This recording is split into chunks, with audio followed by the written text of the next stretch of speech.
Okay, ladies and gentlemen, good evening. First off, my name is Karina from the Matura Express. I'm here on this Monday night to do yet another demonstration exam. Somewhere over there is my fabulous background Timna. She will be playing a leading role tonight. You'll get to know her in a second.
Oh. Guys, I completely forgot to turn on the mic.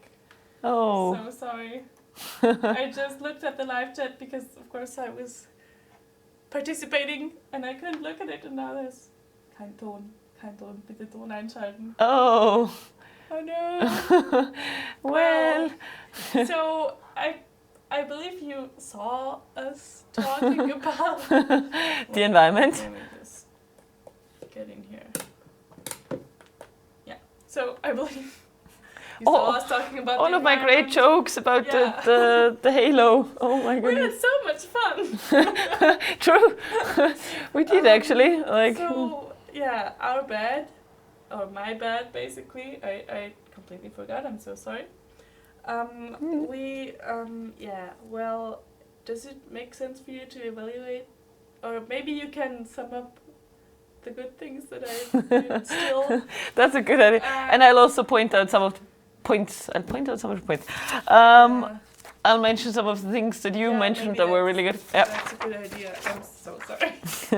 Well, it happens sometimes when it's late and you don't. Well, it was pity that you didn't hear it. It was a fab exam, like it really was. Yeah. Anyway, so yeah, my exam's going as well. No, my exam's not gone. So in the first point, what she did very well was to mention some other aspects. Like, as I said, it was a case study about global warming, but there was much more going on. What she did, she also mentioned the greenhouse gases, like the main culprits for the whole global warming kind of thing. She mentioned the exhaust fumes of big factories, of cars. She mentioned deforestation, which is definitely an issue here in Austria, like if you cut down trees and stuff. We do that a lot, mainly because we need to make space for what's it called? It's really getting late. Infrastructure, that's the word I was looking for. Skiing infrastructure, so we would cut down a lot of trees for like creating slopes and space for hotels and so on and so forth. Which is bad again, because as we all know, as we have paid attention in biology class, that trees are important for like the cleaning of the air, basically. So that's what she mentioned in the issue of global warming. She also did explain what it was, or what it is. You have, although like you have the information in your text, so she wasn't like reinventing the wheel, but she definitely did add a few more things. Facts and figures, we talked about that. The consequences that global warming has. We talked about the picture, so we talked about the polar bears, which is more accurate or more current than ever, because I think it was 2 days ago, there was a picture of a polar bear on Facebook. I only saw it on Facebook and I didn't really have time to read the whole thing. But anyway, it was a polar bear starving, basically. And a photographer, female photographer, can't remember her name, basically took a picture of it and put it online. And, well, yeah, it made big newspaper headlines. There was also her and her whole team were like kind of releasing a press statement today or yesterday on how sad it was and how bad of an experience it was to basically see it. It was like a really skinny polar bear walking around on grass instead of like solid ice. And yeah, you may want to, those of you who are like, those of you for who the exam is very close or coming closer, you may want to check that out on Facebook. They also published a statement on why there was nothing that they could do. Obviously, they kind of got attacked from like various sites that they like only looked at the polar bear and didn't help. But then I don't know how you help a polar bear. Read it. It gives you good newspaper. It gives you like something current to talk about. Well, in the monologue was going really well. Pity you didn't hear it. Great monologue. Great dialogue, sorry. She talked about donating money. Like, my question was, does it make sense to give money to organizations like Greenpeace, because we really don't know where the money goes? She said, well, yes, it does make sense because you can follow the progress. We are publishing like sort of booklet kind of thing. We are online as well, where we like publish facts and figures on who we helped and how we helped. So that was a quite good answer, because usually it's quite hard to rebut the argument that there is no, or that we don't know where the money goes. But then she reacted like in a very good way, saying, well, yeah, look, we publish progress and we publish information about it, and that's all we can do. Social media, of course, always works nowadays in the 21st century. Social media do help. They're a good way of like informing people. I said that there's kind of an information overload out there on social media. Greenpeace is not the only organization. There's what's the other one called? 2000 something? What are they called? Something with 2000 in any case. And there's human rights organizations and so on and so forth. So those of you who are nice people and have kind of liked or subscribed to those pages do get an awful lot of input, do get an awful lot of information. What she said was then, well, we see the headlines, we see the pictures, and they work on us, if not actively, then at least in our subconscious, which is a very, very good argument as well. You know, we see the picture and we kind of know what's going on. Petitions, Unterschriftenlisten. She also said that it works. I was kind of a bit more skeptical. I said, well, you know, signatures. At the end of the day, it's not more than signatures. She said it puts pressure on the government, because if there's a lot of people actually stating their name and like really signing, good argument as well. Wouldn't have thought about that. Schools, so no extra subject, but yes, responsibility on the teacher's side to include it into biology, geography classes, language classes, whatever. Parents as well, like they have to be a role model, they have to kind of function as a forebild, like telling us how to do things. Well, yeah, and environmental protection is the responsibility of everyone. We can all do small things. We don't have to, we don't have to donate thousands of euros to Greenpeace, because some people simply can't. But it starts with the small things like switching off the lights, turning off computers, and so on and so forth. What else? I think I mentioned pretty much everything that there was to mention. Try and find some real life links, like what's going on in the world. The polar bear would be a good thing. Pity it only happened like 2 days ago. It was it was after I actually put together the exam. So, you know, I can't show you now. I would have replaced the picture of the hitchhiking polar bear by the one that the journalists took, probably because it's more current. You could also talk about Donald Trump and his infamous exit of the Kyoto Protocol. The Kyoto Protocol, as you probably know, is an agreement between a few countries saying, well, we do not, or we want to limit the CO2 emissions. Trump said, well, climate change doesn't exist anyway, so we don't need the Kyoto Protocol. So that would be an example of like current things that are going on in the world as well that it could include into an exam. I think that was it. Was there anything else? Oh yeah, that's something Timna mentioned.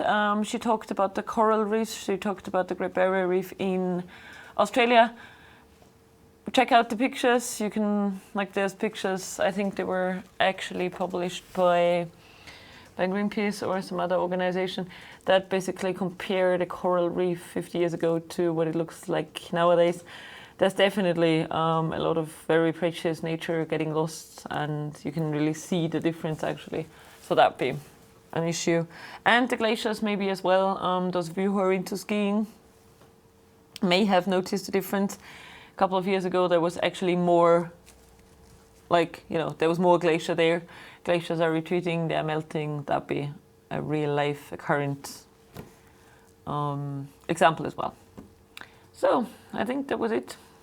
There anything else that I should point out? No, it's just somebody asked whether individual long turn and monologue is the same thing or Oh. not, but it is. Oh, I think. actually, that's my mistake. But in my I think you changed that around. Yeah, I probably did.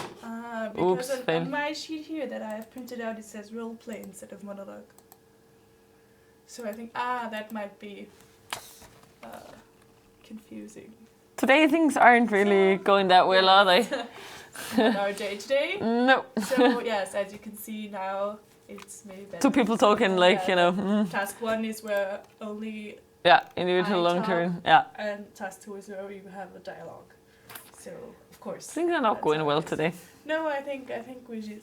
Is there anything else that people mentioned? Like anything else that I could answer or try and answer correctly in that case? No, Nope. I think that's it. It's just our technical difficulties and then the individual long term Okay.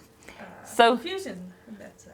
As I said, individual long turn, the first one is basically a monologue with maybe some, like, you know, with maybe the interlocutor asking for clarification if there's something that you say which, like, that is not clear.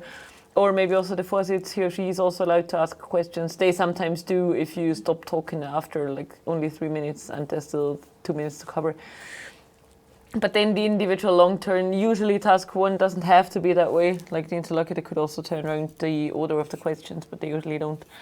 So the individual long turn is the monologue, and the task 2 is the dialogue. So it's you and the interlocutor talking. Sorry for the confusion. So I think we're gonna call it a day. If there's any more questions, please ask. You can also ask next time. Next time it will all be about communication, trial exam and exam task analysis.